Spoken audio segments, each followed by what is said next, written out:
तो फाइनली बच्चों 10th class सामाजिक विज्ञान सोशल साइंस का जो पेपर है वो आपके हो चुका है और इस पूरे पेपर के आंसर की इस वीडियो के अंदर मैं आपको बताने वाला हूं। तो वीडियो को आपको कंप्लीट देखना है, वीडियो को कहीं पर भी आपको स्किप नहीं करना है।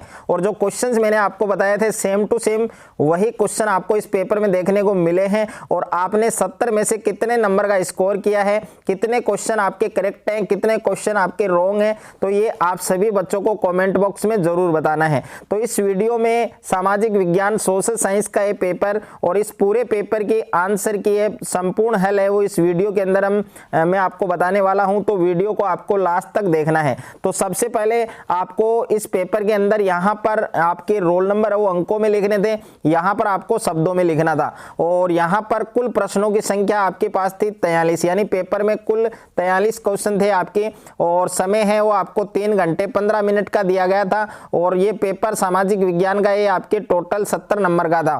तो 70 में से कितने नंबर आपके आ सकते हैं यह आपको कमेंट बॉक्स में बताना है। और कक्षा 10वीं अर्धवार्षिक परीक्षा हाफ ईयरली एग्जाम 2024-25 का एक क्वेश्चन पेपर आपके हो चुका है। और सामाजिक विज्ञान सोशल साइंस का ये पेपर था आपके, और पेपर का कोड आप देख सकते हैं 1004। तो इस पूरे पेपर की आंसर की वो इस वीडियो के अंदर मैं आपको बताने वाला हूं। तो यहां पर आप मिला सकते हैं कि कौन सा क्वेश्चन आपने सही किया है, कौन सा क्वेश्चन आपने रॉन्ग किया है। तो यहाँ पर पहला प्रश्न है आपके कि भारत में राष्ट्रीय उपभोक्ता दिवस कब मनाया जाता है। तो इसका सही उत्तर है वो आपके ऑप्शन है होगा 24 दिसंबर।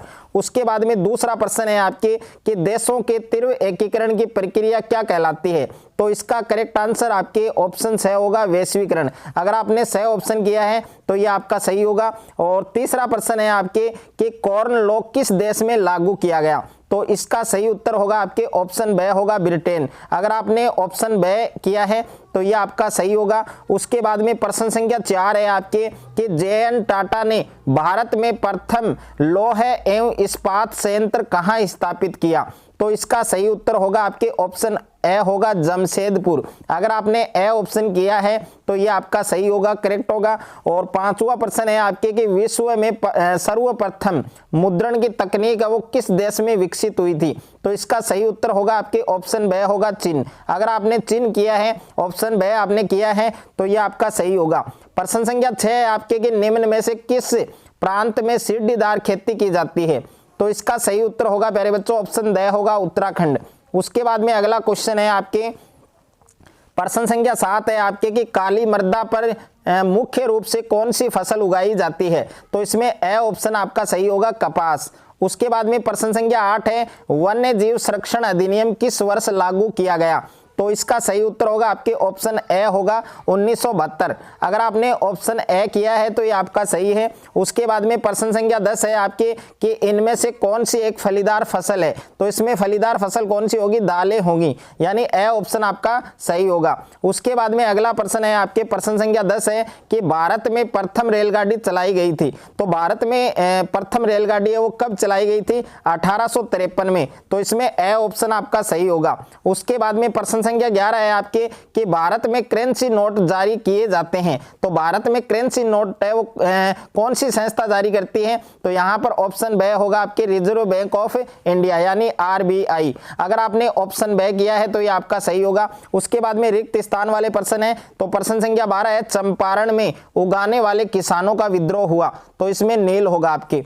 और प्रश्न संख्या 13 है प्रथम महायुद्ध मुख्य रूप से किस महाद्वीप में लड़ा गया था। तो इसमें एशिया होगा। और प्रश्न संख्या 14 है मार्टिन लूथर किस देश का एक धर्म सुधारक था। तो इसमें जर्मनी होगा आपके। और प्रश्न संख्या 15 है पृथ्वी के लगभग कितने भाग पर जल पाया जाता है। तो इसमें 3/4 होगा। और प्रश्न संख्या 16 है तृतीय क्षेत्र को कौन सा क्षेत्र कहा जाता है, सेवा क्षेत्र कहा जाता है। उसके बाद में अगला प्रश्न है प्रश्न संख्या 17 है आपके लोकतंत्र में शासन की जो अंतिम शक्ति है वो किसके हाथों में रहती है। तो इसमें होगा आपके जनता। उसके बाद में अगला प्रश्न है प्रश्न संख्या 18 है कि भारत में कौन सी शासन व्यवस्था लागू है। तो इसमें होगा संसदीय शासन प्रणाली। उसके बाद में क्वेश्चन नंबर 19 है भारत में जनगणना है वो कितने वर्ष पश्चात होती है। तो इसमें होगा आपके 10 वर्ष। उसके बाद में अगला प्रश्न है आपके प्रश्न संख्या 20 है भारत का कुल भौगोलिक क्षेत्रफल कितना है, 32,87,263 वर्ग किलोमीटर। उसके बाद में अगला प्रश्न है आपके, प्रश्न संख्या 21 है, हिंद स्वराज पुस्तक के लेखक कौन है? महात्मा गांधी। और प्रश्न संख्या 22 है, भारत में वनों को कितने भागों में बांटा गया है? तो इसमें होगा 3। और प्रश्न संख्या 23 है, इंग्लैंड का कौन सा शहर फिनिशिंग सेंटर के नाम से जाना जाता है? तो इसमें होगा आपके लंदन। अगर आपने लंदन किया है तो ये आपका सही होगा।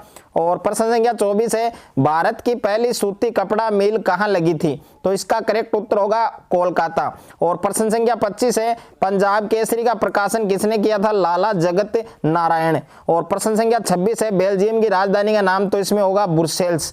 ओके, अगर आपने ब्रुसेल्स किया तो ये आपका सही होगा। और बाकी के जितने भी क्वेश्चन हैं वो आपके बहुत ही इजी क्वेश्चन है, पेपर बहुत ही इजी है, आपके हाफ ईयरली एग्जाम के अकॉर्डिंग बहुत ही इजी पेपर है आपके सामाजिक विज्ञान का। और इस पूरे पेपर की जो आंसर शीट है वो मैंने ऑलरेडी तैयार कर ली है, और इस पूरे पेपर की आंसर शीट है वो आपको टेलीग्राम चैनल पर मिलेगी। तो वहां जाकर आप टेलीग्राम पर इस पूरे पेपर की आंसर की पीडीएफ है वो डाउनलोड कर सकते हैं, और टेलीग्राम चैनल का लिंक है वो मैंने डिस्क्रिप्शन में दे दिया है, तो वहां जाकर आप ज्वाइन हो सकते हैं। अगर आपको ये वीडियो अच्छा लगे तो वीडियो को ज्यादा से ज्यादा बच्चों के साथ शेयर करें, ज्यादा से ज्यादा वीडियो को लाइक करें, और चैनल पर आप नए हैं तो चैनल को आप सब्सक्राइब कर लीजिए, और साथ में नोटिफिकेशन बेल को प्रेस कर लीजिए।